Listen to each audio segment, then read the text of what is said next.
There's a guy coming down the road now. Let's see if we can grab him. I actually recognize this guy. He's from Lesotho. His name's Muketi. I've seen him around the streets before. Muketi, Emma. Ke batla bua le wena. Look one. Ke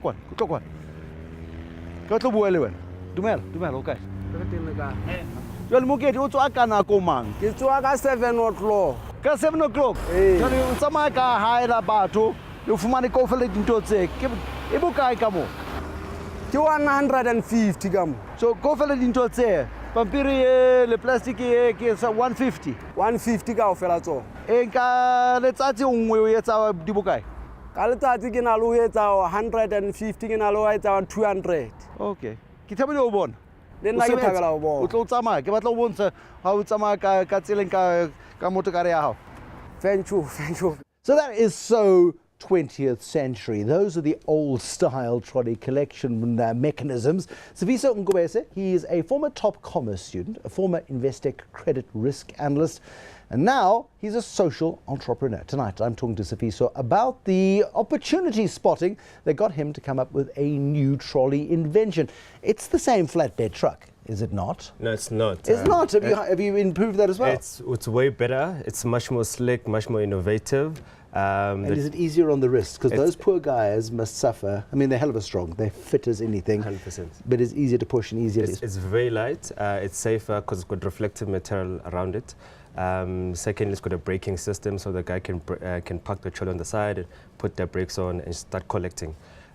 So it's got a number of safety features, and it's lighter, and it also doubles up as a mobile billboard. No, but that's the point, isn't it? And then we see the images, of course. You see there's the Nedbank logo, and there are other logos that can be placed alongside of these things. Now, it's a little bit like associating your brand. Now, is this associating a brand with doing good? What is the association? It can so it can be part of a company's CSI initiative. It can be a marketing initiative where companies can put, for instance, a Pick and Pay logo on the trolley. Alternatively, they can put branded messages on the trolley. For instance, if a company has a CSR responsibility in relation to education, in relation to whatever the case may be. How much risk is there for the brand, though? Because it's a little bit like putting your brand on the side of a taxi, and the taxi keeps cutting guys off in the traffic.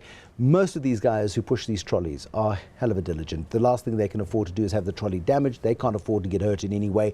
They stick to the side of the road. But if you've got a guy who gets into a spot of bother, causes a jam, and your brand is sitting on the side, do you think people are clever enough to see through the fact that the brand is okay, the guy's just having a bad day with the trolley? Definitely, the issue of brand integrity is something that is very important to us because we get those questions a lot from corporates. We've got a number of systems and mechanisms we've put in place. For instance, the trolleys get locked in a secured area. So the guy will wake up, take the trolley, go for his daily rounds, put back the trolley.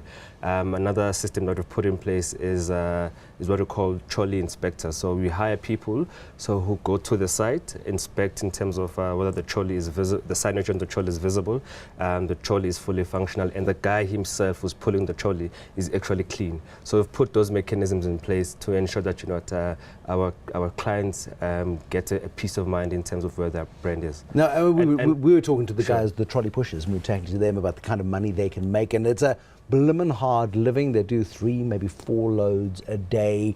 It's brutally hard work. It's 12 months of the year. There are no public holidays off. There is no rest. Yeah. How much of a revenue share is there? If I'm pushing a trolley with a big corporate brand on it, am I getting a slice of the pie? They definitely get a slice of the pie, Bruce. 10% of the advertising profits go to the guys who are within the Bomakara as a project. So not the revenue, but the profits. Okay? Profits. And also, so this is over and above the trolley that we give them for free of charge, over and above the protective gear that we give them. For us, we want to create a sense of dignity and a sense of self-respect for the guys, but also we realize that they come from very poor backgrounds. So how do we elevate that? How do we better their lifestyles and say, here's an additional income over and above what you earn from selling the recyclables? The profit sharing scheme is part of that. I mean, there's a quiet dignity about the guys that people who haven't bothered to stop and who would bother to stop to say, hey, how you doing? The guys are amongst the hardest working individuals I've met in this town. It's brutally hard. Where does this idea come from? Because you are a corporate guy by training, but not by nature. Not by nature, definitely. The corporate lifestyle suffocated me. For me, it was me finding contentment, Bruce. When did you grow up? I mean, what sparks going to university, doing all the studies, getting into the corporate world, getting at least 6 ties, because you worked on Saturdays as well, no doubt, when you were there, and then one day going,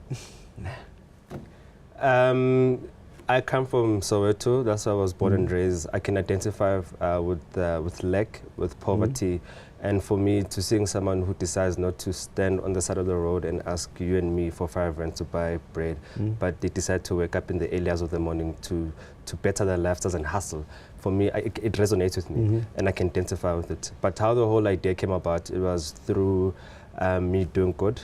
So there's a lady who used to come to my house every Friday collecting recyclables. Decided to intervene and had a conversation with her. I was moved by a story when I found out she was collecting recyclables such as paper, tins and so forth. the stuff we throw away. Exactly, so that she can support her 3 children. For me, it was something that, it just blew my mind, and I had to get involved. So built a dummy trolley for her as I was building the dummy trolley for the whole Are you useful with your hands? I mean, they're lovely hands. Did you build it yourself, or did you get someone else to do it? It was a joint initiative. It was myself and a welder. Then the whole branding idea came about while I was building the trolley. Okay, so the idea has evolved. So it's moved by conscience, and you go, hold on a second, I can make this woman's life better. You go through the process. How long did the design process last? Because there's this theoretically simple. I mean, it's a flatbed on small wheels with handles on either side to be dragged and pushed up a hill. That's the basic concept. How did you improve it? So what we did, the first prototype that we had, it didn't work because it was heavy. So that was our first trolley, our first dummy trolley in 2013. 2 years later, we obviously realized after testing it, it's very heavy when it's filled. So what we did is that we moved to a much more lighter trolley, which is made out of plastic. So the concept has evolved over the past 2 years, and we're still tweaking and making it better. Okay, what about then how robust these trolleys are? Because that's kind of important. One looks at the shopping trolleys, for example. Metal shopping trolleys look shiny and good for longer. Plastic shopping trolleys look like they've been going through a war zone. Yeah. Now, ours is very robust. It's made out of recyclable material, but it's very thick in terms of the thickness of the trolley is very, very thick, and it can stand sunshine, rain, and so forth. Okay. Now, here you're doing this project.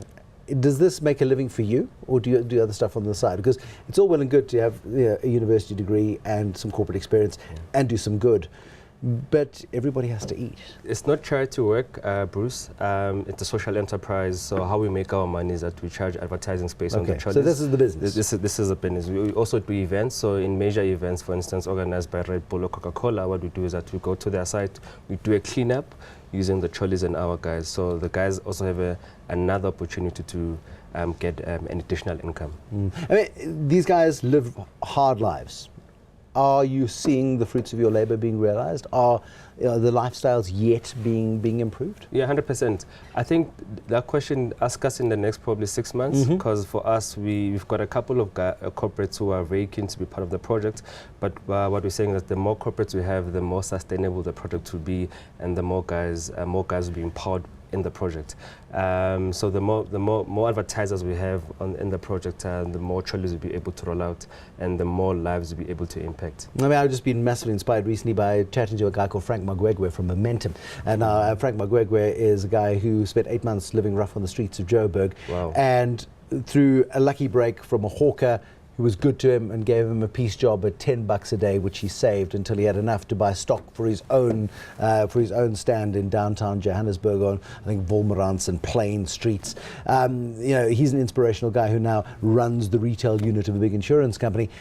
We have absolutely no idea what human potential lurks in the minds of people who are having a rough time. And by making a difference in one person's life, they could be the next Frank Magwegwe, for example. 100%. So if I help you out, Bruce, chances are it's going to have a rippling effect. So you might touch another person's life. So it's going to trickle down to other people as well involved in that chain. I mean, can young people in a corporate environment, people who are sitting frustrated, they're lacking purpose, can they too make a difference in their lives? They don't have to go to the full extent that you have and give up the job. Sure. But is it possible? I mean, do you see opportunities for young people to stretch themselves like this? 100%. But the first step for that is that a person, he or she needs to identify who she is, what she's all about before she can venture out into any venture.